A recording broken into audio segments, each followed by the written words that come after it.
Donc c'est un grand séisme parce que quand même une coopérative avec des coopérateurs qui sont entre guillemets agriculteurs, aujourd'hui dire on va se fournir ailleurs, c'est innommable. C'est tout simplement innommable. Donc derrière aujourd'hui, qu'est-ce qui va se passer ?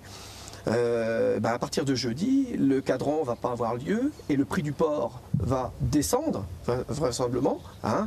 On peut le voir, je pense, descendre assez rapidement pour se rapprocher du prix allemand. Hein. Quelles sont les conséquences concrètes Des conséquences financières lourdes pour les éleveurs, tout simplement.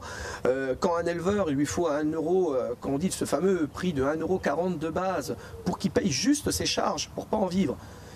Si la tourmente de la descente du prix revient, l'éleveur va revivre un enfer supplémentaire où il va perdre encore plus, donc il va creuser un trou supplémentaire.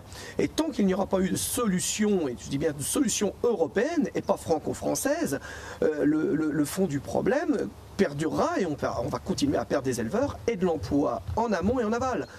C'est pas que les abattoirs qui sont partis ou qui a plus de salariés, ça va être des abattoirs comme la Copperle demain qui peuvent voir des grands plans de licenciement. Justement, on parle beaucoup d'Europe ces derniers jours. Pourquoi est-ce que concrètement les agriculteurs demandent en fait plus d'Europe ? Pourquoi ils demandent plus d'Europe ? Parce que c'est aujourd'hui une Europe avec des distorsions de concurrence. C'est une Europe aujourd'hui qui, avec un pays comme l'Allemagne, finalement, qui vit au détriment des pays qui l'entourent. Donc c'est plus d'Europe, c'est pas moins d'Europe qu'on veut, c'est plus d'Europe pour un vrai équilibre, qu'on soit tous sur la même base, la base économique, la base sociale. Et aujourd'hui, nous ne l'avons pas. Et on est vraiment des pro-européens.